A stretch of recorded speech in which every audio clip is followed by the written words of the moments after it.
gospel, light of the temple. Sword swing, killer live from the ghetto. The hood messenger, let them know hell's close. Blackberry on the devil in a black cloak. Yo, what is up?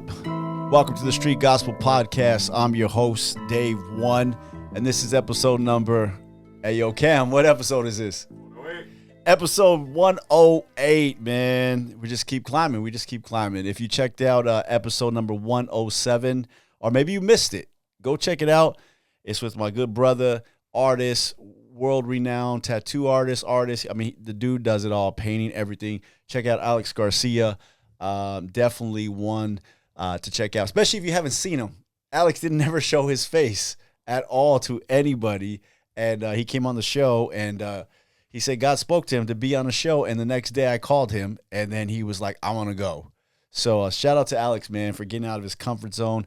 Definitely a dope artist. But today, man, we're going to get right to it. You know, I usually play a little intro music right here. It's hard. So this dude right here, he's a Kentuckian. Yes, sir. A Kentuckian, man. We're going to get into that. He is a writer, a producer. He's a family man. Absolutely. I mean, he was on the Christ-like tour. Absolutely. He's going to be on the Glofest tour.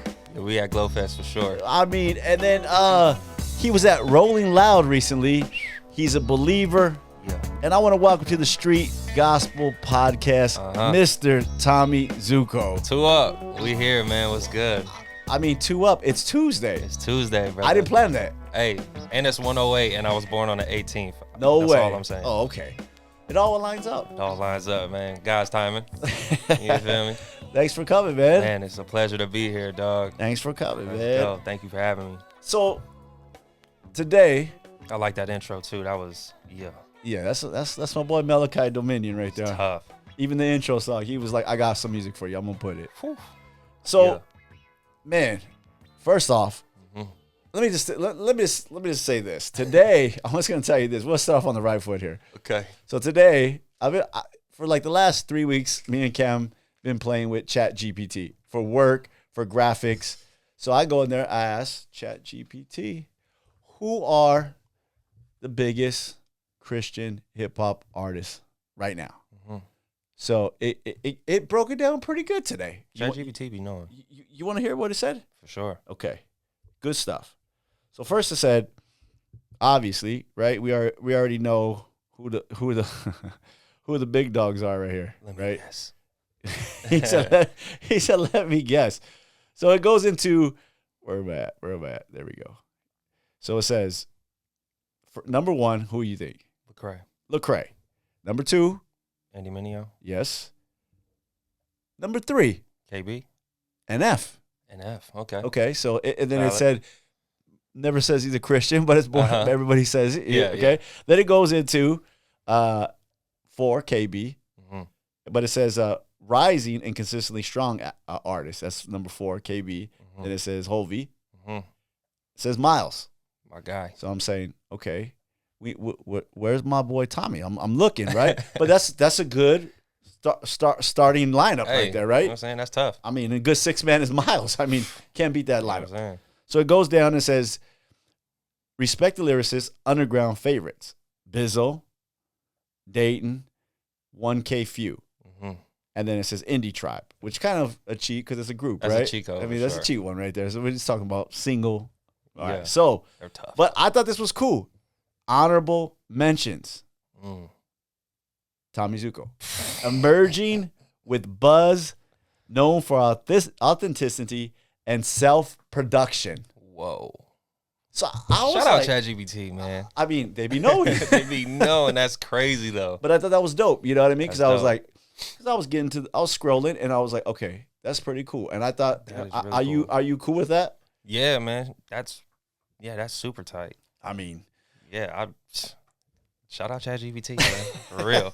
And I be using ChatGPT, be helping me with my captions sometimes and just things like that. you use it for captions. Yeah, sometimes Okay. I'm just like, what can I, you know what I'm saying? So I'll take bits and pieces but yeah, that's It's pretty dope. It's a trip. You could type in something and say make a graphic using this, Oh, and this, yeah. and it makes it, and you're like, whoa, that was kind of what I was thinking in my head. I took an Excel spreadsheet the other day, threw it in there with all these numbers and asked it to categorize and subcategorize everything, and then broke it all down within like a minute, It be 2 knowing. minutes, I'm and I was like, made my job easier. For the budgeting stuff like that, like you can do all that. Yes. So Kentucky. Shout out Kentucky. Shout out Kentucky, right? Okay, so I did ask ChatGPT, biggest artist from Kentucky. Mm-hmm. 2 country singers. Got you. Jack Harlow. And Jack Harlow Yeah. and the Nappy Roots. Shout out Nappy Roots. Okay? Woo. And I was like, that's a deep cut. What a contrast. When you think of Kentucky, I would say like country and maybe a little bit of hip hop. A little bit. Right? Mix. But we got Bryson Tiller too. Right, Bryson Tiller. That's Louisville. Ooh, okay. So tell everybody out there what Kentucky is all about, man. Yeah, man. Because they underestimate it, right? Yeah, and often, you know, with like good reason, they automatically assume, you know, it's country western out there everywhere in Kentucky. And I'm from a place called Covington. So I'm not from Louisville, I'm not from Lexington, I'm not from southern Kentucky. I'm from the uppermost northern part of Kentucky, right across the bridge from Cincinnati. And I moved around a whole bunch as a kid, but definitely Kentucky has always had my heart. And so it's a lot more urban. It's a little more hood, especially, I mean, in certain areas, you know what I mean? But yeah, man, Kentucky people love them some Kentucky.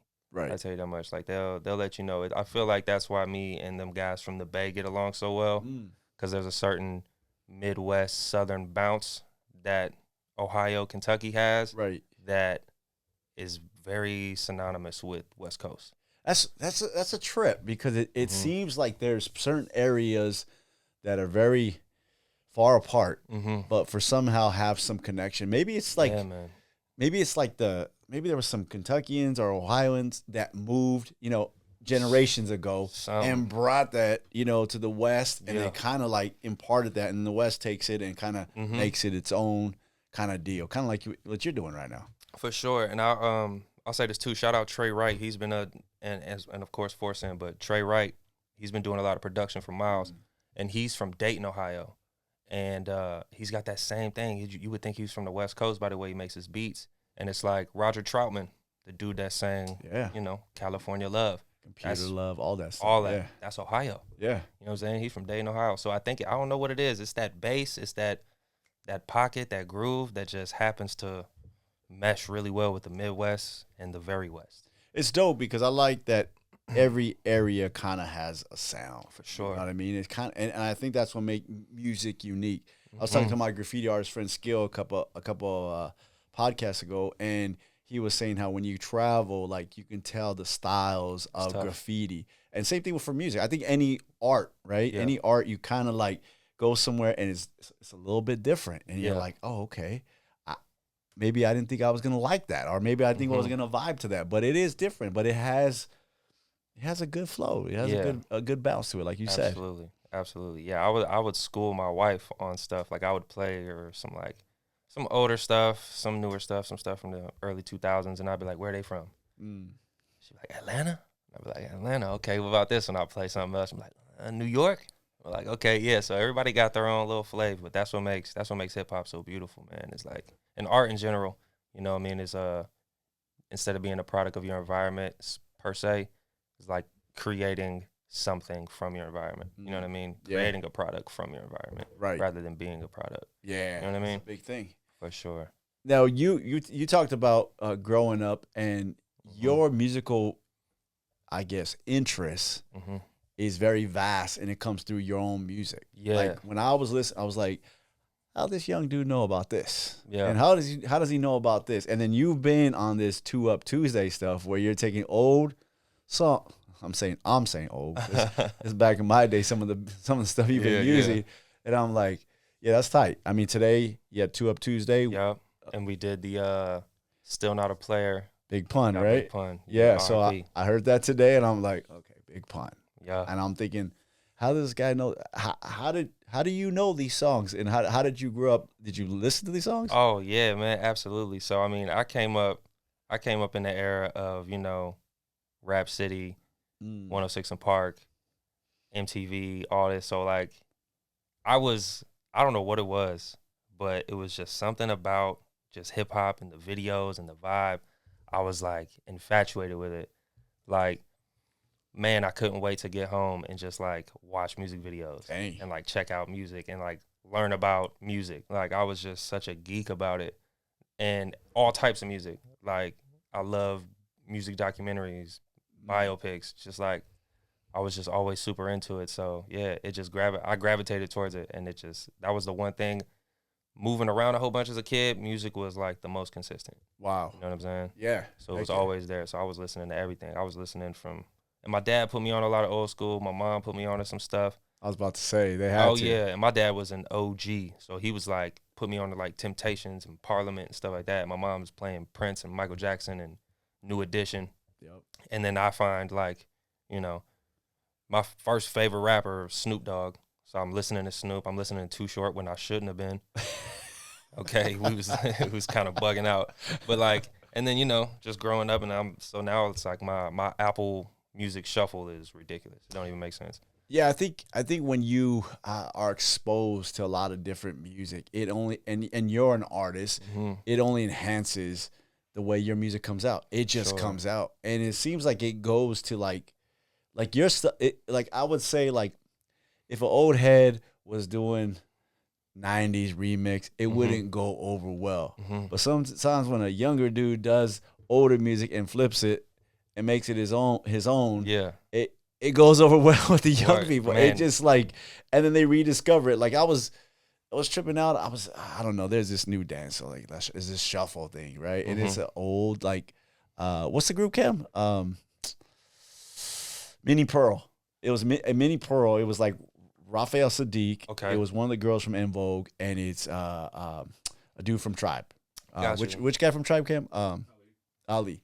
Okay. And so they had a group back in the day, and they only had like a couple songs, but then they started playing one of their songs again, and then they did this whole shuffle thing on TikTok to this song, and I'm like, that I tried yeah, exactly. There you go. Yeah, that song is amazing. So people want me to do that one for 2 Tuesday too. Yeah, that'll be tight. I think that's probably coming up soon. You know what I'm saying? No. So I mean, but it's cool when like the younger crowd takes that and then makes it their own, and then puts a whole spin on it, and then it ties it. I think what it does is it ties everything in.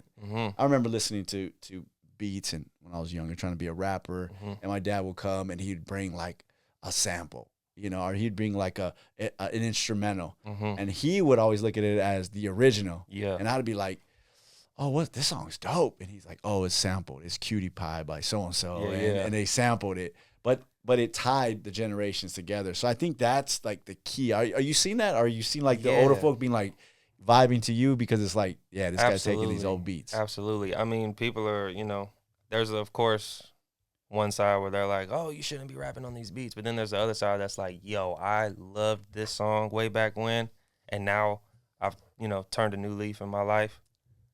And this just makes me feel good. Like, this is great. Like, the Cash Money sample. That song is crazy. But I flipped it, and you know what I'm saying? I just rapped on it. All I'm doing is just putting 16 bars to these beats that I grew up loving. I love Cash Money. I grew up listening to Juvenile, all that. So it's like, let me just put my spin on it, and let me just add my little sauce. You know what I mean? Do you get flack from people? Like the Christians, like, say you shouldn't rap over that beat? The positive definitely outweighs the negative. Okay. Thank the Lord. Yeah. But then there'll be those some people that are just like, either they're just saying Christian hip hop is just like not of God. Still. And I'm just like, dude, like, if you don't get it, just say that. Like, that's fine. We can talk it out, but I don't think you're getting it, bro. Right. And then there's some that are just like, you know, why are you rapping on these worldly beats? And I'm like, I don't even know what that means. What is a worldly beat? If I made the same exact beat, does that make it a Christian beat all of a sudden? Like, what are you talking about? You know what I'm saying? So I let those pass by. Sometimes I respond. I need to stop responding. Yeah. I need to stop responding. I can't believe that's still argument. Like, yeah, like my younger days, you know, when it was brand new and it was kind of like brought into the church, you know, I can kind of see that argument. Now I'm looking at stuff and I'm like, yeah, man, I rather, you know, kids listen to these guys. I mean, this is, and the quality is so good, number one, right? The quality is amazing. And so I'm like, yeah, this is worth listening to. Before you would be like, oh, it's okay. It's kind of like, you know, the rhymes were kind of whack. Like, The I beats were kind guess. of, yeah. I was like, okay, that's all you got. But now the quality is amazing. The production is great. I mean, I think that the lyrics are great. That you guys are great. When I look at this is the honest truth. When I looked at you, I was like, yeah, this guy can make it in secular. You know what I mean? Like he's talented. He can make it in secular. I mean, I don't know, man. I just think like it is like this guy's making a sacrifice. Not a sacrifice, but a change in his life to say, I'm going to do it this way. And I said that he can easily make money the other way too. Right. But he decided to go this way. And the market is way smaller, right? Yeah, for sure. And I think that's cool to be able to get on these beats. And because, of course, I'm dropping original stuff like in between the 2 Up Tuesdays. That's just something to hold people over. And it kind of got bigger than what I expected it to do. But it's like I'm trying to bridge a gap. You know what I mean? How you going to reach the lost if you ain't outside? You know what I mean? And if you just stay confined to your little comfortable little Christian bubble, you know what I'm saying? Like, who you going to reach? You're only going to be exposing light to light. And that's just overexposure on like a picture, right? Right. So it's like sometimes you need to let me rap on these beats and somebody be like, oh, snap, this is hard. And then on that second listen, they're like, hold up, they just talk about Jesus? Is this Christian rap? Oh, this is hard. Like, that happens so many times. They be like, I didn't even know this was Christian rap at first. And then they listen again. It's like, oh, snap. Like, this is kind of tight. You know what I mean? So, yeah. How did you grow up, man, in Kentucky? Man, so, yeah, I grew up a military brat. So I moved, like, over 20-something times. You know what I mean? I went to, like, 6 different elementary schools, for real. So, growing up, but my internal family unit, you know what I'm saying, we was always locked in. But I grew up cool. I mean, you know what I'm saying? Hindsight, there were some things that I had seen and learned about a little too early. But my parents did everything they could. My mom was in the military. She was a Marine. Shout out to the Marines out there. And yeah, you know what I'm saying? I just grew up. I grew up in a loving family, but there was definitely some wild times, some crazy things that I had seen coming up. And, you know what I mean? Mom and pop split when I was younger. So I'm going back and forth between like North Carolina and Ohio and just and Kentucky and this, that, and the third. So it was kind of, I never was really rooted anywhere. You know what I mean? I feel like until I moved to Cali, and that's when I finally got some roots. Got some roots. Yeah, man. I think the one thing that you said right now is the moving back and forth, the changing of schools consistently. Either you're going to take those experiences and be negative. Yeah. That's what I found with like military kids, right? Or they learn to adapt wherever they go. For sure, man. Is that kind of what you did? Yeah. It was easier for me to for me to pick up on like whatever environment I'm in. I was able to adapt, make friends pretty quickly, but I never really held tightly to relationships for real because it was just I was so used to just picking up and moving and stuff. But for sure, yeah, going into a new environment and like traveling. So it's like I kind of grew a love for traveling. So like when we were on tour and we're on the bus, I'm like, hey, let's do it. You know what I mean? Let's hit the gas station, let's get some snacks, and let's hit the road. Like I'm with it. Right. So let's hit that Buc-ee's. Yeah, oh my gosh, yo, we got burnt out on Buc-ee's. I'm not gonna lie, but it's been a minute, so we can go back get that brisket sandwich for the one time.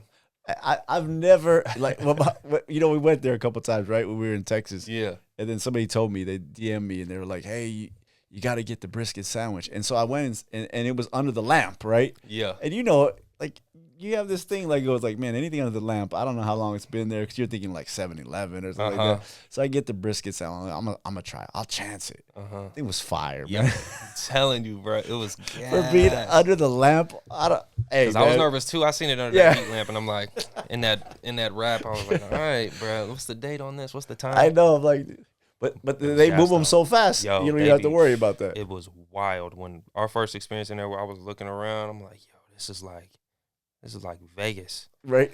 This is like a gas station at Vegas. Like, this is so lit. Yeah. So, yeah. I hope they build one in Cali. They're talking about it. This ain't off the 40 somewhere. And so I'm like, if they build one, I'll be driving up there. Just load up once a month and come home. Come on, dog. Absolutely. So you started making music at a young age, right? Were you always musically inclined? I mean, I guess so. I remember like being a kid and wanting to rap.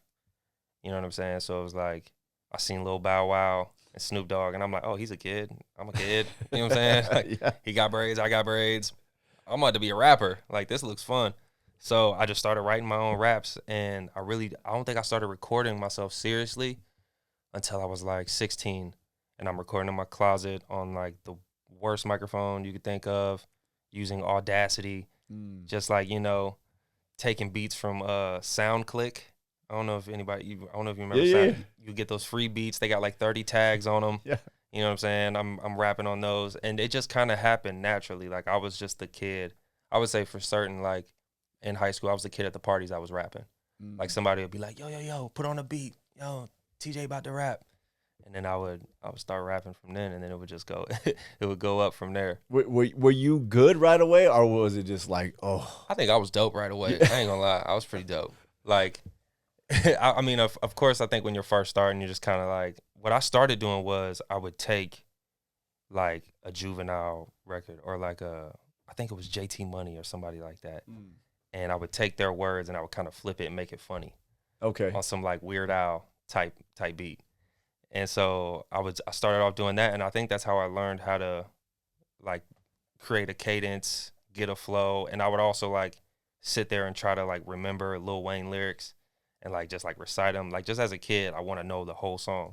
Yeah. And so it came from there, and then once I started writing my own stuff, I was pretty tough and freestyling and all that stuff. So I was like, all right, I'm all right. So you were a student. Yeah, first. for sure, definitely. Because I noticed that there's a lot of there's a lot of stuff you do, and it's different. The cadences are different. The style's a little bit different. Yeah. And I'm like, this guy's kind of flipping like different flows on different songs. Like, Yeah. and not a lot of artists can do that. Usually it's just Word. they're gonna stay in the pocket and they're gonna stay what they're good at. But Mhm. you've been like, I checked it out. It was like a little bit of everything right Yeah, there. And I'm bro. like, okay, he's got to be a student of the game, like Man. this. And I think you pull it off. Man, appreciate it, yo. Yeah, definitely. And like I was saying too, man, like I would watch like the Beef DVDs and like Smack DVDs and like just be glued to the TV, you know what I'm saying? So yeah, definitely a student of the game. I think those For were sure. like, that was like a whole era of hip hop that I think a lot of young people now just like missed. Yo, Either they I'm were thinking too about young- bringing DVDs back. Like, that could be tough. Right. And then just the battles, you know, I think that even the videos, you watch MTV now or you don't really see videos. Now, you got ridiculousness on Yeah. 24/7. Right. You know what I mean? And it's just like, but the days of video, 106 in Park, you know, I still go back and watch like Blind Fury versus Jin. You know, I'm you know what talking I mean? about peak Freestyle Fridays, Right. man. And I'm just like, it was fun. Yeah. It was funny. They was just going at each other. Yeah. If you won, you stood. Yeah. You'll be back next week. If you lost, you're going home and you get clowned by You everybody get in the like neighborhood. 30 seconds, brother. You got 30 seconds to say something crazy about this dude. But yeah, it was so culture driven too. Yeah. It was like, this is how we dress. This is how we talk. Yep. This, you know what I mean? So it was like, if you wanted to be a student of the game, that is where you would pick up your pen and pad for sure. I think we're going back to it a little bit. You know, I think the indie stuff Yeah. and the internet has made it more so an artist can be like that. For a minute, I was thinking like, well, in the old days, you had to prove yourself and go over here and battle this guy over there, or go over there and battle this guy there. Yeah. But I think with the social media, it kind of helps the artist get exposure right away. And if they're good, it just goes viral. For sure. And it's like it's more so about like cultivating like your fan base rather than trying to dominate a fan base that's already just like kind of got their head set on whoever. Yeah. You know what I'm saying? There's different niches and pockets for everybody, I feel like. And so I think now, especially with the internet, it's a big drive on independence. It's a big drive on work ethic and quality. You know what I mean? So yeah. Yeah, So it's getting back to that. I love that. And then the style. Yeah, man. Like the style, the way you guys dress, I Yeah. think that just comes through. For sure. And then the kids I bet you a lot of kids try to dress like you when they go I to get the it show. in my comments. They be like, "Oh, I'm wearing my lemon pepper steppers to the show." They pull up with their loafers on or something like that, and they praise God, look fly, praise God, look fly. I'm like, "Yep, in that order." Okay, so the lemon pepper steppers. Yes, sir. Where did that come from? Man, I heard it somewhere and it just stuck. I thought it was so player when I heard it. I was like, "Oh, this is hard." And so I got my first pair of loafers. You know what I'm saying? And I put them on. I'm like, "Yeah, these the lemon pepper steppers." And if you ever had some lemon pepper wings, you know that's that zing. That's that flav. You know what I'm saying? So when you put those on, you stepping. properly. I'm gonna have to go get some. Get you some loafers, man. So what you're telling me is you don't wear no Crocs when you perform? Nah, I wear Crocs on the bus. In the bus. Or on the way, too. I got my yellow Crocs. And you know what I'm saying? We keep some Forces. We keep some Vans. But sometimes, like last night, I had to put the lemon pepper steppers out. You put them out. Sometimes it's special occasions for the for the steppers. Okay. Next time you got to send me a little shot of that, man. With you stepping out. Absolutely, bro. I got you. It was last night at the what's it called? Get Well Soon listening party, and I was like, yeah, this is a special occasion. That's dope. Pepper steppers was coming out. Yeah, man. For sure. I love that about you, man. I think I think the style. I was gonna say that too. When I announced you, I was gonna say Mr. Lemon Pepper Stepper, but I figured we saved that a little bit. Yeah. Ain't nothing wrong with it. All right, so you came to Cali, and I heard on a one-way ticket to say, I'm going to go and I'm going to make it. Yeah. So this is like classic, like Hollywood story. It was like a movie, bro. Yeah, I'm thinking like, Cam will laugh about this. When I think of like Guns N' Roses, so here's Axl Rose, and if Welcome to the Jungle, he gets on the bus. He's like straight from the country, and he gets off and he's like looking around, and then they make it. Yeah. But I mean, that's kind of like the classic, and it can go two ways. Either you have to bum it for a while and try to make it, and then try to get back on that bus and go back home because it just didn't work out. But you had a one-way ticket, and it seemed like it's working out. Were you nervous when you came out here to do that? Bro. And did everybody tell you, bad idea? Nah. No. They was like, go. Oh. So I was living in Virginia at the time. I was working at a warehouse. Shout out to all my warehouse workers out there. If you're listening to this on the clock, man, hold your head. Do your time. Don't let the time do you. You know what I'm saying? But nah, so I was working warehouse, dead-end job. I wasn't doing nothing. I was, in the world. So I would go to work, go home, drink, not really making music. Just kind of like existing, you know what I'm saying? And I had a couple homies that lived in Cali, and I see them, they shooting videos, palm trees. I'm like, and I'm looking around at, shout out to Virginia, but where I was living at, it was kind of desolate. And I'm like, man, I got to get up out of here. So I bought a ticket a few months in advance, stacked up as much as I could, and put my 2 weeks in, and then I was out. You know just like that? Yeah. And I was living with my mom at the time, too, in Virginia, and she was like, just go for it. And I was like, I'm going to do this music thing. And I moved out here, and I moved to good old Watts. I was in South Central LA. Shout out Watts. I was living. So you went from desolate to, you know what I'm saying, to Watts the Love. The heart. Yeah, word. I was not too far away from the Watts Towers. And it's like, I'm a student of hip-hop. I'm a student of West Coast culture and West Coast, music. So I knew where I was at. I knew what to do, what not to do, what hats to wear and not wear. Right. I left my Cincinnati hat back home. I said, I'm not bringing that with me. And you know what I'm saying? So I knew what was up, and I was staying at this like Airbnb situation. It was like a hostel almost, bunk beds and stuff. And I ended up getting tapped in with the owner.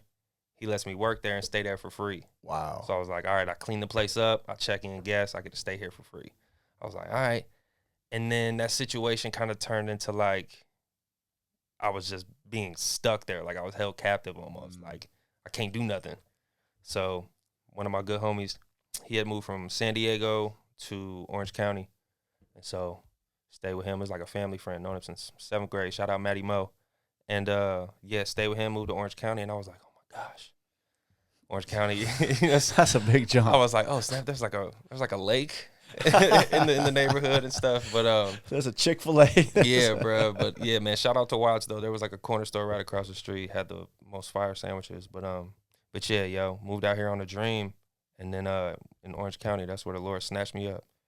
So nobody could say that Tommy took the easy route. Man, not at all. It wasn't like you came out here and Miles and Lecrae were with their arms wide open and saying, hey, Tommy, come on, we got you. You moved to the Watts. Yeah, man. Watts up. Watts up. Shout out Watts. So you tap in with your boy, you're living with him, and then you say you that's where you found Christ? Yeah, so it was always like we would go to church sometimes. I believe it was like because his pops is like straight up Sicilian or straight like his family's, he's from like B-more. but you know what I'm saying, he's a Sicilian dude. And so I believe we were going to like a Catholic church, but even just like my pops taught me how to pray early on, and just being even in that environment, man, it really struck a chord. And I was like, you know, I didn't grow up in church. I didn't know different whatevers. I didn't know what church was really supposed to be. We was the family that would go on Easter and Christmas. Like, that's when you see us. CEO Christians. You know what I'm saying? We Christmas and Easter. Yeah, real talk. Like, that was the only time. And yeah, man, it was just something that was like on my heart to just be like, man, like there's got to be something else. There's got to be more. And you know, I knew that there was something. I knew that there was a God, but I didn't know that God knew me. And I remember for sure, me and my homie was on the front porch drinking 40s, smoking, and I'm like, I think I want to get baptized, bro. He's like, for real, dog? And I was like, nah, man, I can't do that. Like, look at me, man. I'm all messed up. I was like, but like, I can't do that. And you know what I'm saying? Because I don't know you know what I mean? I didn't really understand it. Right. It's like God will meet you exactly where you are. He will meet you right there. And but I didn't get that at the time. But then but my heart was open enough. And that's when I meet some girl, and she invited me to church. And she was kind of in her mode too of like leaving the world and getting back home, really getting back to God. And so we both went to church a couple times, and then, yeah, man, they did that call to say, hey, if you want to get baptized, we're doing them next week. And I was like, yeah. And God was like, it's time. Like, I'm like, oh, snap, okay. So. And did you have in your head right away, like, I'm transitioning from trying to find a career in the secular to being a Christian hip-hop artist? Not at all, because I didn't listen to no Christian hip-hop. I seen a comment by you the other day, and you went to like a Christian event, and you said, believe it or not, I never been to a Christian hip hop event. Yeah, man. So that was crazy. It just popped up. I was following you, so the comments come up like whoever you're following, and I seen your comment on there, and I was like, what? Yeah. So I didn't listen to no Christian hip hop. I was not trying to hear that. I was not trying to be preached to. You know what I'm saying? And yeah, man, I didn't really even listen to Christian hip hop until after I got baptized and things like that. I'm like, all right, let me try to add some Christian media into my life so I can at least, What was your first impression? My first impression, I went and listened to that. So I got baptized in 2020. So I started listening to that Lecrae Zaytoven project. And I was like, oh, this is hard. Oh, he worked with Zaytoven? I love Zaytoven. Let me check this out. Boom. And then I heard him, and then I heard Heathen by Gavi. And I was like, whoa, this album's crazy. And so I just kind of started diving deeper, and I was like, okay, this is tough. Like, these dudes are dope. Like, yeah, I was pleasantly surprised because I thought it was just going to be like, yeah, Jesus. And I just figured that it was just like behind the times, like substantially. But I was like, oh, this is hard. Like, this is knocking. I was working out to, you know what I'm saying, Lecrae's whole album. Like, so it was tough. But yeah, my first time ever seeing Christian hip hop live was my dog, Miles Minnick, at that Backyard Revival. That's crazy, man. Yeah. How many years did it take to when was that? That took place in? When was Backyard Revival? I want to say maybe 2022? Maybe? So you had one in a few years being a Christian and then not even going to an event. Just kind of. Yeah, nah, I wasn't tapped in at all. I was living with my homie, Austin White 711. We had a spot together. He's a super dope artist too. And he had seen Miles at like an Invasion tour and was like, bro, you gotta check out this dude, Miles. Like, he's so West Coast. And I was like, all right, for sure, I'll check him out. I was like, oh, this is hard. He's like, yo, he's gonna be at this Backyard Revival thing. I was like, all right, bet. So this is my first time seeing it live. Like, let me see how he gets down. So I'm sitting there watching from like a critique standpoint. Like, let me see if he's tough. And I was like, oh, he's hard. I was like, he over there dancing and da-da-da. He prayed while there was like a beat playing. I was like, yeah, that's tough. I was like, okay, bet. Like, it's possible. So I was like, okay. I think to see Miles live, I mean, you can't really beat him. I mean, he's a great performer. Yeah, he's tough. Right? So when you see him and you're like, okay, I can get with this. Yeah, for sure, man. And I was like, and it's just crazy too, because when we walked in, you know what I'm saying, me and my boy Austin, we was, hecka fly. And we had people from Backyard Revival come up and be like, hey, are you guys with the artists? You guys? And we were like, oh, no, we just here like spectating. We both looked at each other and was like, that's kind of crazy. And then a year later, me and Miles are at the Honda Center doing a show together. And I was like, wow, like look at God, man. What was your first big break? First big break? I don't even know. Like, what would you consider a big break? Like finally somebody said, hey, you want to open for us, or maybe you want to play this show with us. Okay, so first big Or break. you want to do a feature with me? Yeah, something yep. like that. Okay, so this is when Miles had dropped Big Steppin' with What Up RG, and then they did the Steppin' Challenge.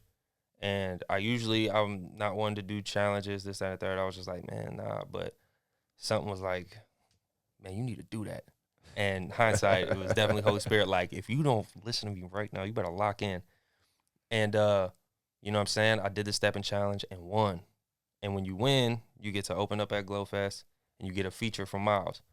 And I was like, okay, bet. You know what I'm saying? And so instead of waiting for like a beat or waiting for a moment, man, I cooked up ASAP. I made a green light, sent that to him. He was like, this is crazy. Who made the beat? I was like, I made the beat. He's like, who are you?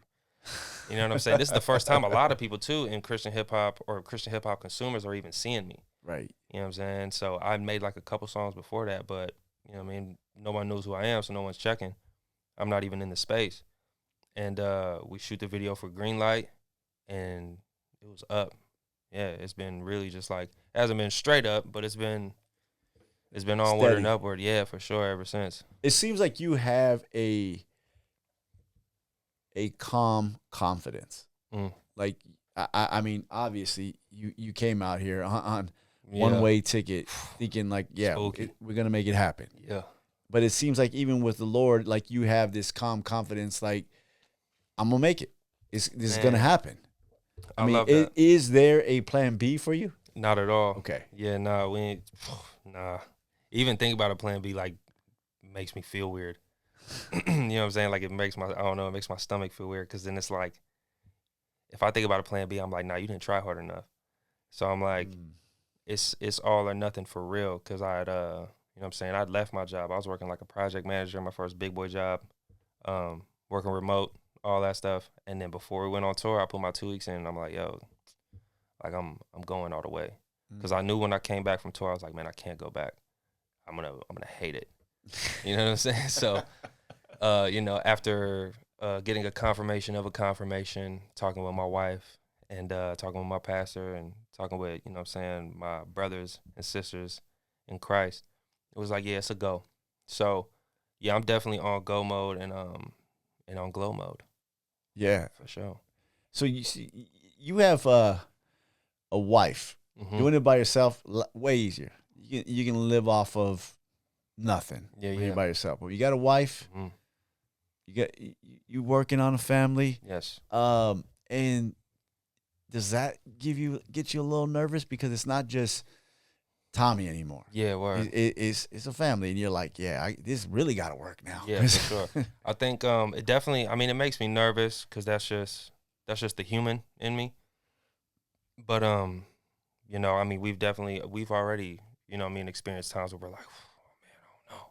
But God just he comes through every time, and we keep our eyes on him, and yeah, I mean, even throughout getting nervous and stuff like that, and especially like, you know, as a man, you want to provide, you want to be a provider, and it just adds that extra battery in my back to like not let up at all.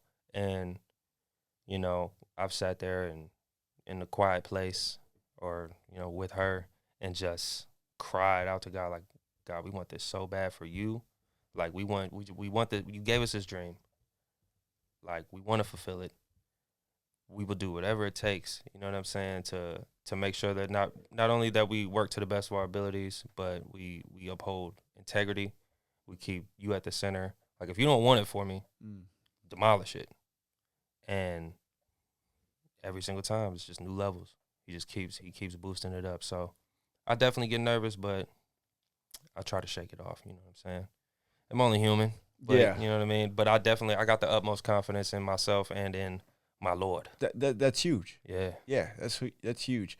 And I think there's something to be said when you have a partner a wife that just there to support you, praying for you, encouraging you to say, hey, we're gonna be okay. We're gonna make it. Yeah. You know, I'm sure she's here today, so I'm sure she's like constantly, like a good woman does, gas you up. For sure, man. I mean, every man needs. She hears the songs before they come out, so she's like, I'll make the beat, I'll do the song, record it. I send it to her when it's like ready. And if she doesn't react a certain kind of way, I'm like, nah, it's not dope. It's not dope enough. Something needs to be worked on. And then she knows I'm sensitive. She's like, all right, send it back. She knows I'm sensitive about my stuff, so she'll be like, can I say one thing? And I'll be like, you go to the side. Yes, what is it? And you know what I'm saying? And then I take it back to the drawing board, and then I'm like, oh yeah, she was right. Yeah. Because she's got a great ear for music, and that's one thing that I was happy about too. Like when we first started hanging out, I was like, oh gosh, I don't know what she's about to play in this car. And it was like all like R&B. I was like, oh, she's a vibe. She knows what's up. I was like, okay, cool. Because if it was something crazy, I'd have been like, dang, man, I don't know. I don't know about this one. Yeah, it's something to be said for that, man. Sure, I think so. You're not alone. You got somebody that got your back. Locked in. You can go in. She knows what to expect. You're out and about. A lot of people in the Christian realm think that you guys are just have no purpose. There's no per se ministry behind what you guys are doing. There's no message, right? It's always like something negative. Yeah. You know what I mean? Especially from older folk that just don't understand. Gotcha. You know what I mean? They're thinking, I can jump at an Elevate worship, concert, but if I jump at the Miles and Tommy concert, then we get in the flesh. Whoa. Those 808s, yeah, not of God. It's Kanye used that, and he's no longer a Christian, so that must be evil. Yeah, right. Gotta be. I mean, I always say, who created music?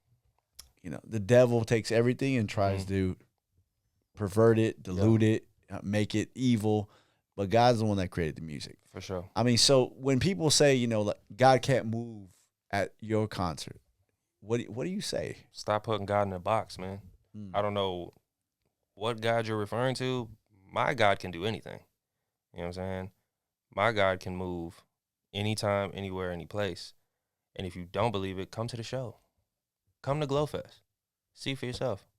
Like, there's people there that are, of course, Christians that are going there because they consume Christian hip-hop. They love that. But they're also bringing their friends that might be, like, pre-saved. You know what I'm saying? Their salvation is on back order. It's, like, on the way. And they're like, yo, I've never heard Christian hip-hop before, but yo, it's tight. Like, and I'm like, I love that. You know what I'm saying? Because it's raw.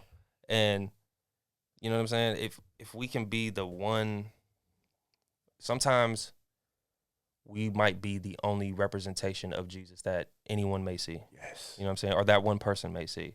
So it's like Jesus spoke in parables, and we're speaking a language that people understand to beats that they rock with. I love, you know what I'm saying, soaking music, and I love very folky Christian music. Like, one of my favorite songs is Not in a Hurry. I don't remember the name, but it's just a guitar and just like some stomps. It's very just like, oh. But also, I like some beats. Right. I like some turn up. You know what I'm saying? That's what I grew up on. So it's like, just like the enemy try to spin it for evil, we're going to spin it for the good. Yeah. Don't knock it till you try it. Yeah. I think there is a purpose. I think there is a message. I mean, all you got to do is listen to your song. You know, and I'm like, this dude's talking about it. He's not towing the line and trying to be like on both sides. And like you said, I think like even with like a podcast, I get it. I get the flack from people that are Christians, and sometimes they're like, oh, you had that guy on? He sure did cuss a lot. And I'm like, yeah, but did you hear his story? It was cool, man. Yeah. And I prayed with that dude after. And that dude came to church and this and that. And like, I'm not trying to reach just the believer. The believer don't need to. There's a lot of things the believer already knows. I'm trying to reach the non-believer. How do we do it? I mean, we go to where the non-believers are and we proclaim the gospel. So I think that's something that the church got to get away from or get back to, right? Because that's not what the Lord did. Yeah. You know, and just get out there and say, hey, man, like we out here. Like, we're representing. Stop being scary, man. I know. Like, it's just because, like, I can say this for a lot of people. Like, you were once lost. You know what I'm saying? Sometimes it's like you may have grown up in ministry your whole life and that's all you know. And that's a beautiful testimony in and of itself. It's like, nah, I know nothing but the love of God. That's awesome. Right. But there's also like, could be your uncle, your cousin, somebody that may have just came to Christ and like they were once lost. You were once lost. I was once lost. So it's like, I know who that lost boy was. I know who 16-year-old Tommy was. Like, if he would have knew that someone that looks like him, talks like him, likes the same music he does, dresses fly, you know what I'm saying? Cool vernacular, handsome. No, I'm just playing. But like, you know what I'm saying? The same type of guy that he is, but in a new wineskin, but in a new vein, in a new way. Man, there ain't no telling. You know what I'm saying? There ain't no telling. I agree, man. I agree. What are some of the challenges as a Christian hip hop artist, man? You know, especially one that's indie. A lot of people don't understand that, but indie is not. You don't have a label At all. backing you. You're just doing everything on your own, and you have your network of guys. But you know, for the most part, especially for you, you do it. You do everything. Yeah. Produce, write, rap, film, Edit, all that. Do all that, right? I mean, a lot of people can't do like all those things. You know, man. I rap. Give me a beat, I'll rap to it. But you're doing all that. But what are some of the challenges behind that in being an indie artist? Man, okay, so yeah, shout out my wife again. Like, she be shooting a lot of the 2 Up Tuesdays, and we shoot it off the phone. Like, we got the new iPhone, it shoots in log, crispy. Let's go. Like, you know what I'm saying? So I'm like, let's run it. Like, we got a camera right here. But yeah, all of that really just started off of like, you know, necessity. I need beats. All right, I gotta make beats. I need to edit a video. I need a video edited. I got to edit it. You know what I'm saying? So it all started out of self-sufficiency. But I think the biggest challenge, at least for me, is getting too hard on myself. Like, if I don't accomplish something, quote unquote, if like I don't make a song or I don't get something done in that day, I feel like it's a day wasted. And so I get really hard on myself about like the creative process, or like, you know, trying to, and I've been, you know, it's a learning process, of course, but, you know, getting beat block or getting writer's block or whatever it is, like, beating myself up about it. And it's like, yo, it's one day at a time. And I've been learning to like schedule stuff now. Like, I'm getting way more better about scheduling rather than just having an open day and just being like, all right, make something. You know what I mean? So it's like, I'll schedule myself like, all right, I'm working on this to this. So I think that's been the hardest thing, was like, you know, not being so hard on myself if like you don't make a crazy hit record that day, or you don't make a super cool video this day. That's been the most challenging thing. But yeah, I would say that would be it right there. And what's your process when a day's going good and you're feeling it and you're on the beat machine, or you're writing lyrics? Like, what is your process?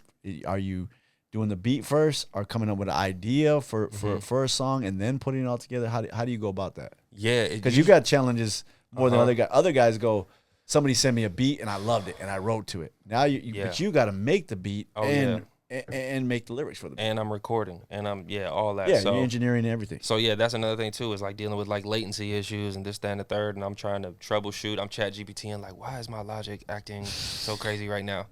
So I'm going through the checklist. But my process, it's usually like a vibe or something that I'm feeling like maybe I want to make an up tempo, or I want to make something smooth and saucy. And then it goes to a beat, you know what I mean? I'll listen through Splice, or I'll just listen to like older stuff and just try to catch a vibe, or maybe like a key that I like. And then I'll go from there on my search and my 2025 crate digging, you know what I'm saying, on Splice and with whatever packs and stuff. And then I make the beat, and as I'm making the beat, vibes and lyrics and things like that are coming. But of course, prayer in the studio, prayer to start the day off, or worship, just to like ease the tension off of me and put it on God. And yeah, man, and when I'm in this like that flow state, I might knock out, you know what I'm saying? I'll knock out a whole song, get another one started, or if I got beats from the cut or a feature or something like that, like knock out a couple in a day. Just like on a cool day, maybe shoot something, get some content ready. Of course, I need to stack up on the content. That's another thing that's challenging, is getting that back content ready to just be able to roll that out. But yeah, that's a smooth day right there for sure. Are you doing production for other artists? I get asked to, But I tell them. Are you greedy with your beats and just be like, nah. Slightly, yeah. Because if I make something super tough, I'm like, I don't know. If I I'm wanna keeping do this that. up. This one's hard. But I really don't have a big stash of beats. You know what I mean? I tell artists, I'll be like, look, I make beats like ready to order food. Like if you want a vibe from me, like give me like a reference point or something what direction you want to go to, and we can start from there. But yeah, I really don't do too much production for other artists. I have, but it's not really my jam. Yeah. Would you say you have a vibe to your beats? I would say so. I'm very particular about like sound selection. Like I'll skim through snares and claps all day just to find like the right one. But I would say that I got a certain vibe, especially with that tag. You hear that? Shout out to Tommy, it's a heater. You know it's gonna knock. So I think that's the main thing. Is like very like if you were to get a Zuko type beat, it would be like something that sounds like out the 80s, some crazy synths, but some banging drums, almost trappy, but it's like smooth and bass heavy at the same time. Yeah. Would you say you kind of carved out your niche in your sound? I feel like I have. I feel like I got a lane that I'm in that is kind of reserved for your boy. Because you can have producers that are good and they kind of copy other beats. Yeah, you know what I mean? Or other styles. Yeah, you know, for you sure. might have like what's he like? Oh, he's like a Jay Dilla type style. You know what I mean? That's what he's making all day. Because now it's like almost like an artist will come out with a style and then their style turns into like a subgenre. Because it'll be like for some secular folks, you got like Cash Cobain. He got this thing called Sexy Drill, where it's very like, and it's like, it's vibey. And then that turns into a whole genre, and it's like, you know, you can dibble and dabble with this. Like I did that with No Pressure. It kind of got some drill bounce to it. But yeah, you'll have people that'll take like an entire, it's like you could hear him on this beat and then just rap on it and be like, oh yeah, no, this is a Sexy Drill song. And I'm like, that's a Cash Cobain song. Like, that sounds like some Cash Cobain, but you know what I mean? To each his own. Yeah. Do you find it hard as far as in the Christian hip hop game as competition? Is that the culture, or is the culture like everybody's trying to pull everybody up? I think, well, hip hop, because you know, but this for those that don't know, hip hop is definitely founded on competition. Yeah. It's like my system sounds bigger than yours, my DJ's better than yours, I tag better than you, I dance better than you, and I rap better than you, and I dress better than you. So it's like, it's all that mixed in one. Like, that is hip hop. Who's the dopest? It's crazy because it goes everything against as a believer, right? You know what I'm saying? Yeah. But that's hip hop. That's very hip hop. It's competitive. Yeah, it's very competitive. And I think, man, let's just call it what it is. This is hip hop at the end of the day. So it's of us though as believers to be set apart and to not lead with ego and bravado. But I think we're all very proud of what we do in a good way. Like, you know what I'm saying? We love the art. We hold it to a high standard. I feel like Christian hip hop is often held a lot higher than like maybe a CCM as far as like standard is concerned. No shade. But like, I don't think I don't see no competition, or I don't move in competition, but I feel like there's probably some competition. I would say so, probably. Maybe just unspoken. But it's like, you know, I need to go more viral than so-and-so, or I need more monthly listeners than da-da-da-da. Like, I mean, it's a definite possibility. Maybe a healthy competition, right? I definitely have healthy competition with my guys, with the Glow. I'm like, look, y'all better come with it because I'm about to snap. I'm snapping on this beat. And that's what like, you want. All right. That's okay, what you bet. want. Yeah. So it's like healthy competition for sure. I'm all for that. Like, yeah, I didn't feel no like prideful or, you know, anybody putting somebody else down when I had like Stephen Malcolm, when I had Miles, when I have you. Yeah. You know, I don't feel that. But I do feel like you guys want to be the best. For sure. And I don't think that's a bad thing in the Christian realm. I think a lot of people look like, well, for Christian, then, you know, you should be doing a feature on my album for free, or you should give me a beat. You know what I mean? It doesn't work that way. Only verse you're getting free from me is out the Bible app. You know what I'm saying? And I said that on wax to let it be known. But I think we should push each other to be better. I think there's a healthy competition where, like, oh man, iron sharpens iron. He just dropped that. I got to be better. And I think there's we should do things in excellence. Yeah, and there's cats that make me want to rap. Like, I'll listen to Indie Tribe, or I'll listen to Miles or CJ, and I'm like, all right, y'all trying to make me rap. Like, I listen to that, and I'm like, all right, I got to make something tough because they just went crazy. Like, we'll send each other songs, and I'm like, I can't even listen to y'all right now because I'm like, I'm chilling, and I know if I listen to y'all, I'm locking in. It's like date nights out the window right now, Yeah, honey. bro, like, I cannot. We're going to cancel that. I'm going to go over here to the studio and make something. Man, there'll be times we're laying down, and I'm like listening to beats, trying to be like, trying to like come up with some stuff, bro. But yeah, bro, healthy competition I think is needed, man. It's like that's what makes us sharp, and that's what makes us appreciate each other's art too. Because it's like you listen more intently. Yeah. You know what I'm saying? Yeah. Your name, Tommy Zuko. Yes, sir. I mean, that's a new thing now. You just run with your name. But how did you come up with that name? Or how'd you get that name? So my real first name is Tommy. And the Zuko, people think I got it from Avatar. I did not get it from Avatar. See, he's bummed. He said, "Oh man, I thought I knew this one." But so growing up, and this is another thing, just growing up hearing mad different music and just different vibes. My mom loved this movie Grease. Okay, that's what I thought. You know what I'm saying? Shout out my boy Danny Zuko. Danny Zuko. Okay. And I thought Danny Zuko was the man. I was like, yo, Danny Zuko's tight. But It was pretty dope. You know what I'm saying? For the most part, yeah, he kind of did some square stuff, but it was cool. At the end. Yeah.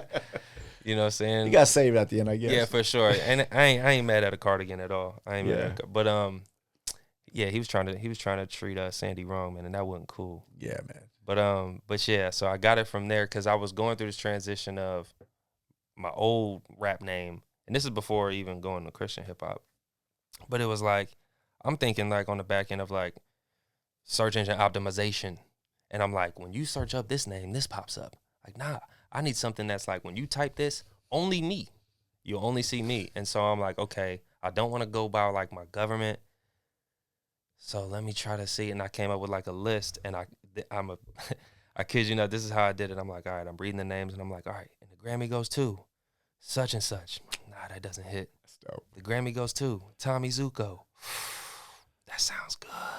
So that's the one I went with. That's dope, man. I mean, I was thinking that too. I was like, Danny Zuko. And then I'm thinking, he's kind of young though. But then he might know that because he be making these old school type beats. And I'm like, he might know that. And I'm like back and forth. Of course, Cab, he's younger, so he's probably think Avatar. Yeah, that's where he got it from. And I'm thinking, Tommy Zuko. I wonder if he got that name from. Yeah, man. Shout out Grease. Danny. So Grease is the word. But that's dope. I think it's better than like MC Tommy or something like that. You know what I right? mean? Yeah, or just like Tommy. Just by itself, I'd be like, I need some little zing. And you're right about that. See, I like the younger people because they think about, hey, if I search this, what's gonna pop up? For sure. And when I did that, I searched it. I was like, man, you have any other interviews? Let me Google this. Everything's Tommy Zuko, and there's only one Tommy Zuko that comes up, and I'm like, yeah, that was pretty slick. Yep. That was pretty slick. And it's like my first podcast for real. I was happily surprised to see that because I definitely went a deep dive, and I was like, has he ever been on any other podcast? Yeah. And I was like, I don't see it. And then I'm like, this might be the first one. Yes, sir, man. We here. I appreciate you coming through, man, because sometimes it's like I hit up people, and I'm like, yeah, you know, and then I think I sent Miles a little message. I was like, hey, man, get your boy Tommy over here, man. He goes, really? And I was like, yeah. And then he never responded back. I'm like, what does that mean? And then there's a dude at church, and there was like two dudes at church, and they're like, hey, that dude Tommy's dope. And I go, Tommy? He's like, yeah, Tommy Zuko. And I'm like, my bad. I'm like, let me check him out. So I had two dudes at church, and they were like, yeah, this dude's dope, man. That's crazy. And so I started looking it up, and they were like, yeah, he's good. And I was like, yeah, this dude's good. Miles was hyped yesterday. I told him, and he was like, let's go. I was like, all right, man, yeah, we're going to pull up. He's a good dude. I mean, how was it working with him and being a part of that globe? Yeah, it's a trip. I mean, my first time meeting him, we was doing the green light video. So it was like my first time meeting him, he gets swarmed. And I'm like, oh, this dude got motion. I was like, whoa, he's just moving and grooving. And my first impression, too, was so crazy because after all the festivities and stuff, we go to In-N-Out. He's in the car with me and my wife. And he's like, I'm about to ask y'all so many questions. And his just energy, and he's just lively. Yeah. But he was like super just interested in our story. Right. And was like, man, like, yo, blah, blah, blah. And he tapped in with me like on some Big Brother vibe. And was just like, he'll give me like advice and I'll run with it. and he'll tell me something, and I'm like, I bet I'm doing that, I'm doing this, doing that, and yeah, we built a brotherhood and a friendship, and you know what I'm saying. Things start moving. He's like inviting me to stuff. He's like, yeah, man, what would you think about joining Glow? And I was like, hey, you know what I'm saying? Whatever. So it went on. It was a process. It was like a gradual process of like possibly a year of just us like just being linked up and stuff. And then eventually, you know what I'm saying, we made it official with the hold up. Chains ain't out. I seen that. The Glow piece. The Glow piece. You know what I'm saying? Might mess up some continuity, but we here. But so yeah, and then we linked, and yeah, man, it's Glow up from the flow up. Yeah, I think you know what he got's going on and what he created is pretty unique and pretty dope, man. I think it's we needed that. Yeah, it's inspiring too, man, to be able to see him, you know what I mean, carry himself so Christ-like, make the music that he's making at the rate that he's making it, and also taking care of his family and all them kids, and really building this brand and building this movement. And with Glofest, like, it's just like, okay, word. And now we got CJ, he got Holy and Hyphy. So I'm like, okay, the brothers is doing their thing right now. So Right. like, yeah. Yeah, you guys got a good little team there, man. For sure, man. Some Guardians of the Galaxy Redeem pulling team. together. It's the Redeem team right here, man. So what's next for Tommy? I mean, what do you if we can look down the road, let's just say 3 or 4 years, where would you like to be, man? Man, 3-4 years. I can't even think past next week. No, I'm just playing. 3 or 4 years. I would say, I mean, what's next in the future is just more dope music and pushing things forward. I want to take it there. I want to take it all the way there. I'm talking, you know what I'm saying, to the highest heights, as far as God will allow me to. And I'm hyped for what everything's going on. I want to, you know, eventually start getting clothes, you know what I mean? Start collaborating with other producers and just really elevating CHH and be like really representing the new mainstream and going all the way with it. I don't see no limit for real at all. I think it's gonna go as far as we allow God to take us. Like, and God, I don't think God's putting a limit on us for real. So it's really up. And new single dropping very soon. I don't know when this is dropping, but the single is bonkers. It's called Still Going, right after Keep Going. So it's up, man, for real. And 2 Up Tuesdays still gonna keep going? 2 Up Tuesdays. I think I'm gonna drop like a couple more, and then I'm gonna drop the 2 Up tape on SoundCloud. Oh, that's dope. For the free. You know what I'm saying? That's We ain't dope. trying to have no suits knocking at the door. So we're gonna drop the 2 Up tape for the people. I wasn't gonna do that, but I'm trying to be a man of the people. You know what I'm saying? Like when they're saying, man, you need to drop this. I'm like, all right, for sure. I'm hearing you. I'm reading the comments. I see every comment. And I'm liking almost every comment. You know what I'm saying? I'm trying to engage as much as I can because they so locked in, and I can't stress this enough. If you tapped in right now, you're here early. Like, you are here early because things are onward and upward. And it's sometimes it's a trip to step back and really look at it, how everything's moving, because I'm in it.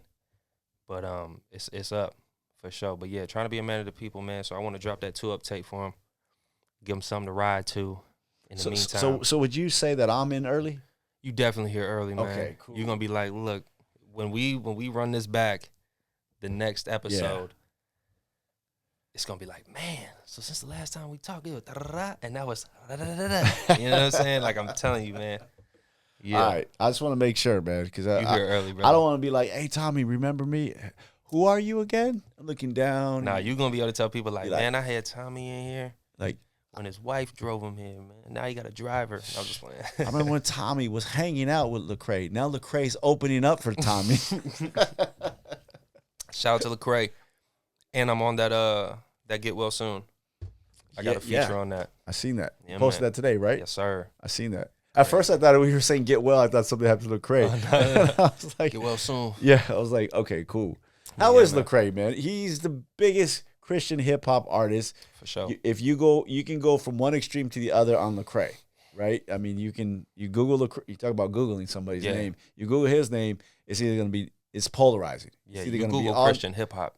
you gonna It's see gonna be Lecrae. all negative, or it's gonna be something positive. Yeah, man. But from your experience, because I judge people off my experience with them. I don't listen to nobody else. For sure. If they treat me good, they treat my family good, we good. So I'll tell you. Yeah. My first time meeting Lecrae, it was a trip because bro's mad tall, and I'm tall. Yeah. So I was like, holy smokes! But he was super cool. He was just juiced to just kick it and be around. He's a jokester, and a good dude. And he's always dropping gems like subtly. I don't even think he notices, but just in conversation, he's always dropping gems, and he's really getting behind.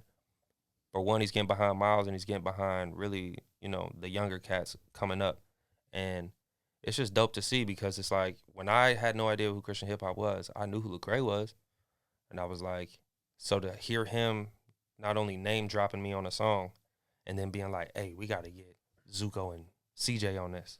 So now I'm sharing a song with Miles and Lecrae. It's just like, yo, it's a real good dude, man. So shout out to Lecrae. It's a trip to even be like talking about Lecrae like I know him. You know what I'm saying? Yeah. It's weird, but it's dope. So yeah, shout out to Lecrae. Are you surprised of where you're at right now? For sure. I mean, it's just like me and my wife talk about it all the time. We like, yo, this is kind of crazy. She was like, are you famous? You know what I'm saying? Because I'm like, yo, what the heck? Because even just like the numbers, like the followers, like we reached 50K recently. And it's like, bro, Congrats. what the heck? Thank you, bro. And it's just like I don't know. Like last night we was at the thing and the release party or the listening party. And like Lecrae's like, yeah, man, these young cats like Tommy Zuko. And I'm standing back like, what the heck? And you know what I'm saying? One of the homies comes up and he's like, yo, don't trip, bro. You supposed to be here. But I'm like, yeah, but it's still crazy though. Right.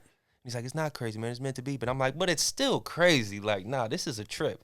Like, I never would have thought that I would be right here when I was like first making music, or like when I thought I should have blew up when I was like 16 in my closet studio.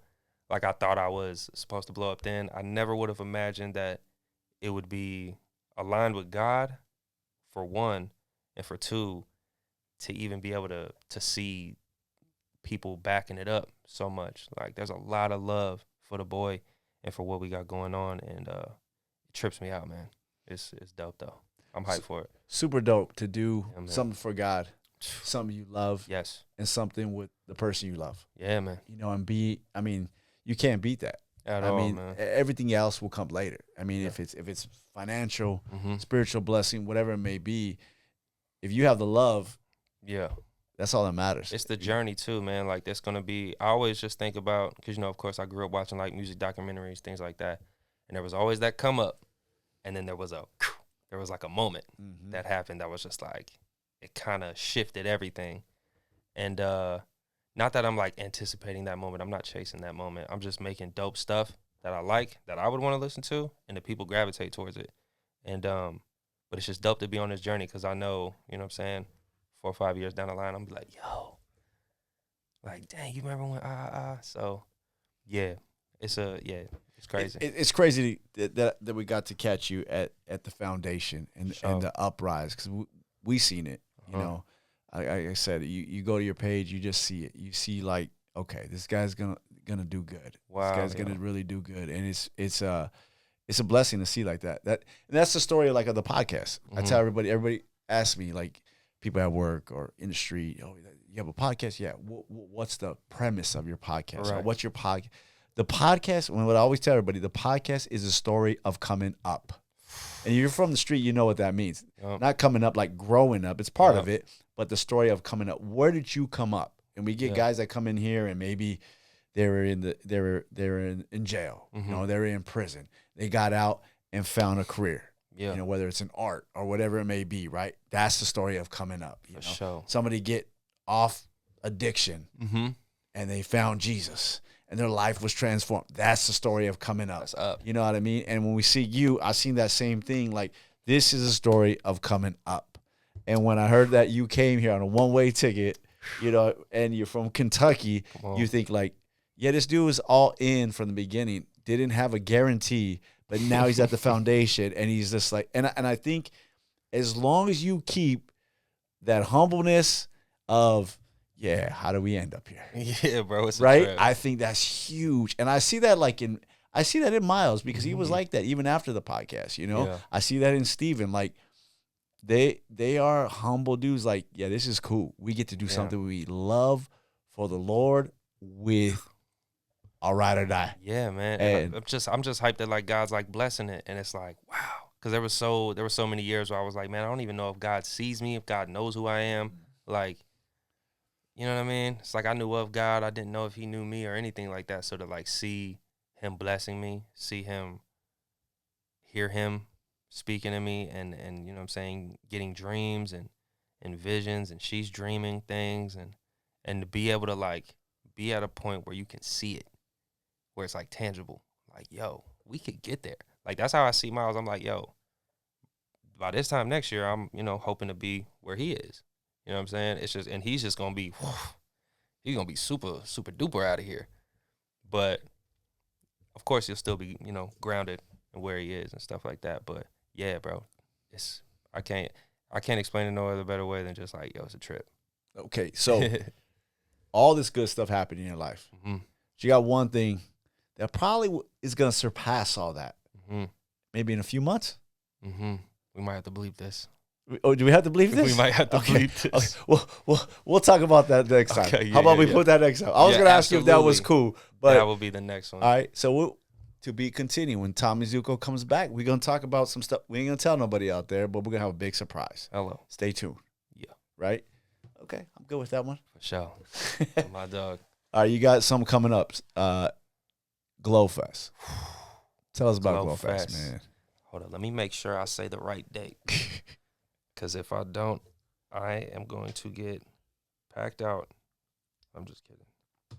Nah, you want to make sure you get Beloved, that right date. what date is it? July 26th? I'm about to search through my messages. Hold up. It's all good. We're not live. July 26th? Okay. This is going to be the soundbite right here. Let's do it. So, yeah, man, we got Glofest 2025, July 26th in the Bay Area. Can't get no better than Mo Better. This is going to be one of them ones. This is going to be the biggest one yet, okay? Not only do you have Miles Minnick, myself, CJ Emulus, you got Sam Rivera on that mug, okay? The Justin Bieber of Christian R&B, okay? You got Lecrae. Lecrae's first appearance at the Glofest. I mean, I believe, right? But yeah, dog. So I'm super hyped. We got more artists coming that we haven't announced that are on the way. But yeah, dude, I'm very excited about this one. This is gonna be my third one, and this is gonna be my first one officially as Glow. So this is a very special one. do you get nervous when you perform? Not when I perform, but right up until I do. So like the day of, I'm chilling, I'm vibing, we're kicking it backstage, everything's cool, it's lovely. And then they're like, all right, Zuko, you got 10 minutes. I'm just like, oh snap. Okay. All right. Palms are sweaty, knees weak, arms spaghetti. and then but once I touch the stage, then it's like, oh yeah, it's up. It's time. So yeah, I get a little nervous though before, for sure. Are you more nervous about the other artists that are gonna be watching your set? Are you more nervous about the crowd? The crowd, for sure. Yeah. And it's weird too because like they'll like this is another thing that trips me out. Is like they'll be like, all right, who ready to see Tommy Zuko? And they're like, ah, and I'm like, word? Like, okay, that's tight. Like they know who I am. Saying the words, I'm like, dude, what? How have you had time to listen to me enough to know the words? But yeah, it's the crowd. I'm like, man, I hope they rock with it. And then when I step out and I go for it, I'm just like, if they don't know me, they will by the end of this set. Right. You know what I mean? And that's happened. I'll do a set and they'll be like, yo, I had no idea about your music. I'm searching you up right now, bro. That's dope. So it's super tight. But yeah, I get a little nervous. Does it matter what place you come in on the lineup? Not or for you real. just say it doesn't matter? Not for real. I mean, there's a part of me that's like, man, don't make me go super first. Yeah, don't go first. Don't make me go first. Crowd still filing in. You know what I'm saying? Because I mean, but I come from that too, though. I mean, I did an event at Downey High School, and I'm rapping as they're walking in with pizza, and I'm like, whew, this is rough. This wasn't that long ago, and I was like, all right, we're I'm just gonna give him what I got. We used to live down the street from Valley High. Bro, it was like I was like, all right, I'm gonna, you know what I'm saying, try to do my best. But yeah, man, it don't really matter for real. Cause I know how it is. Like, of course, there's in the best way that I can put it, there's a hierarchy as far as like headliners and stuff like that. That's just music. So I know that I'm still on my way up, and that's cool. You know what I'm saying? But you're on the lineup. But I'm on the lineup. I'm That's there. crazy. I'm in the building. Like my first Glofest, I had a 7-minute set. We flew ourselves out. You know what I'm saying? They were like, look, we got you on the hotel, but you got to get here. And I'm like, all right, bet. Like, I think that was just like a test to see like how far I'm willing to go. Right. And I'm like, dude, I booked a one-way ticket out to California with No no problem. family. So We'll make it happen. I can get that little ticket to the Bay. So yeah, I mean, my first set was very early on, 7 minutes, one track. You got to go out there and time everything right. So now this one, I might have a little more wiggle room. Might be able to play with it a little bit. So now you go to the whoever's making the set and you say or the lineup, and then you flash your glow chain, right? And you're like, hey, just remember I'm part of the team now, so I need at least a little 12 to 15 minute set now. Come on now, we have meetings every Tuesday.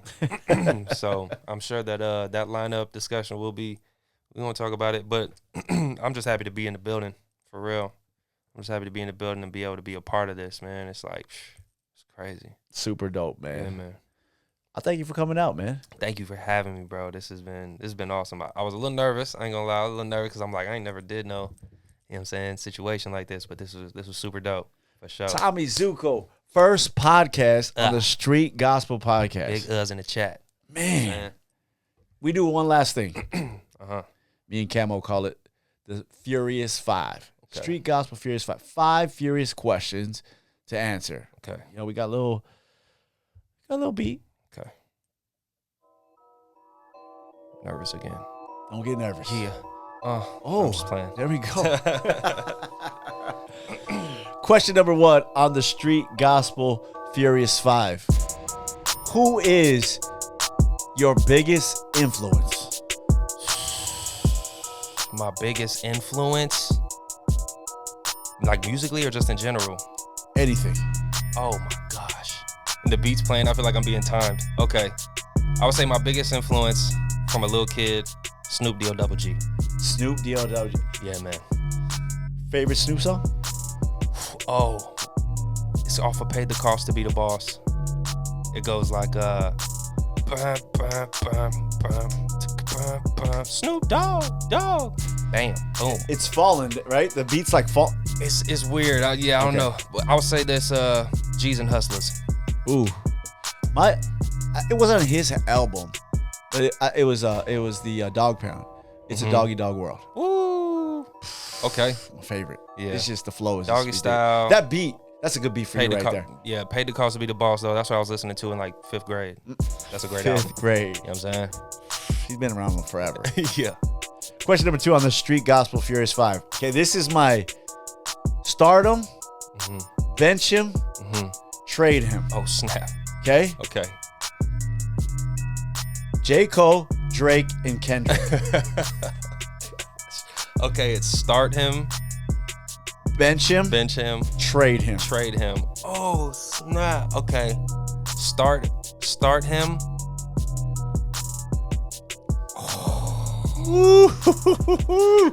Y'all had to pick these dudes.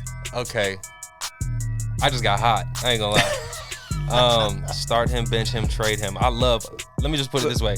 I love all 3 of these dudes. I'm setting the producer up right here. Yeah, because bruh. he's like, man, if they want to beat, I'm selling it to them. Dude, I ain't gonna lie. I love all 3 of these dudes. This is what I'm gonna do. Starting Kendrick. Oof. Cause bench and trade both suck. Hey, you coming off the bench. Yeah. Put him on the bench. Cold World. Cold world. We trading Drake. Mm. But I love Drake. No. I don't know. Might have to bench Drake. But I love Cole. That's North Carolina. Ooh. Man, he put me in a predicament. Yeah, man, I don't know. Either one of those 2. But we starting Kendrick for sure. Starting Kendrick for sure. Yeah, man. Okay. I mean, you can't beat all 3. Yeah, bro. Super talented. It's OD. Yeah, super talented. Especially Cole. Yeah, man. He's in your realm. Producer, very Producer. self-sufficient. Right. got his own label. I love Cole, man. Question number 3 on the Street Gospel Crazy. Furious 5. Is Christian hip hop a category you like to be in, or would you rather just be a hip hop artist? I like the category because that's what it is. You know what I'm saying? Of course, it's just at the end of the day, it's hip hop. Whether it's gangster hip hop, whether it's trap, whether it's sexy drill, whether it's drill, it's hip hop. Right. There's gonna be subgenres. It's like a big old tree, right? You got all these. You got boom bap. You got this, that, and the third. It's all hip hop. But I fall under the Christian hip hop category because I'm a Christian dude talking about my Christian life on these dope beats. So, yeah. If somebody played, question number 4, if somebody played Tommy Zuko in a movie, who would it be? If they played me in a movie, Played you in a movie, your life story. Yeah, I'm trying to think if I was already like, you know what I'm saying, my biopic. Because by the time my biopic is supposed to come out, Love biopics. They probably somebody got to play you. They probably not even around yet. Who it would be? But I would say somebody like Cleo Thomas. Maybe he's like the adult Tommy. The adult Tommy. Shout out. If you don't know who Cleo Thomas is, that's Zero from Holes. Yeah, man, somebody light skinned. A light skinned dude will play me for sure. They just better be cool, man. Better be cool, man. Yeah. Do you have a favorite biopic? Do I have a favorite biopic? Man, I'm waiting for that Michael Jackson biopic to drop. Okay. But I love the Straight Outta Compton. Very good. I love that James Brown movie. Did you see the Bob Marley one? Yeah, I saw that one too. I thought it was good. That one was tight. I like the way they went. It wasn't a lot of people with didn't like it because they thought it was going to be a certain way. But I like the way they went with it. It was different. For sure. I'm ready for that Michael Jackson one. I don't know how long they expect. I'm like, y'all need to do like a show. We need a whole season on just Jackson. Yeah, because you talk about how many actors are going to need, because he changed colors like crazy. That's crazy. And facial features, man. Yeah, that's. I mean, you know what I'm saying? You can't. Who's that? What do you say? What do you say? One Piece. Oh my gosh, Piece by Piece. Okay. It's a Lego. Yeah, that's so good. That's like my comfort movie. Gotcha. I even got the Piece by Piece. The Pharrell one, right? The Pharrell Lego movie is. They saw it. So good. They loved it. They thought it was amazing. It's one of my favorites for sure. I mean, it was pretty unique too. Yeah, the bro. Legos. Of course, Pharrell would do that, man. I would say, matter of fact, when you talk about influence too, one of my biggest influences is Pharrell for sure. Yeah, a lot of bangers. Pharrell, Chuck English, from the Cool Kids. Yeah. Question number 5, last one on the Street Gospel Furious 5. I have a reasoning behind this. So all you people out there that think this is gonna come off as a racial thing, it's not. Okay, where are we going? KFC because you're from Kentucky. Got you. El Pollo Loco because you moved to the West Coast. Or Cane's. Okay, so let me clear up some misconceptions here too. Where I'm from, Covington, Kentucky, we do not eat KFC. If you're from Covington, if you're from Cincinnati, you can vouch for this. We go to a spot called Lee's Famous Recipe, at least from what I remember. Lee's Famous Recipe or Popeyes. Popeyes. You know what I'm saying? So, KFC's out of here. Okay. El Pollo Loco is out of here. Done. I'm going with Cane's, man. Cane's. Even though they don't season that chicken, they season that sauce. The sauce, right? The sauce carries. Sauce is banging. Yeah, man. I mean, it makes you. If they bring Cane's home and they don't have the sauce, I don't want it. Throw it away. Just eat. And I need butter on both sides of that toast. Need that Bob. Ooh, I love that, man. Anything you want to shout out before we head out? Man, if you hear early. It's your man Tommy Zuko, the Lemon Pepper Stepper, Mr. Praise God Look Fly himself in that order. Shout out to Street Gospel Podcast for having me. It's been an honor and a privilege. Shout out to the Glofest 2025, July 26th. We got new music on the way. Whole lot of dopeness. Tap in, man. Or tap out, for sure. Appreciate you coming out, man. Yes, sir. Thank you for making us your first interview, man. Come on, dog. First of many. First of many. I'm always going to tap back in. I agree. First of many, man. Absolutely. You're on the way up, man. I appreciate you coming out. Appreciate you, dog. It's lit. That'll conclude this episode of the Street Gospel Podcast. Yo, Tommy, where can they find you at? Everywhere, man. You search Tommy Zuko, you'll find me. Ooh, easily. All you got to do is Google it. There's only one, Tommy Zuko. Hello. And we had him here today. Shout out to everybody out there. Make sure you subscribe, follow, share, whatever you got to do. Get out there, man. It's all about the Street Gospel Podcast. We appreciate you guys. We love you guys. We out. Peace.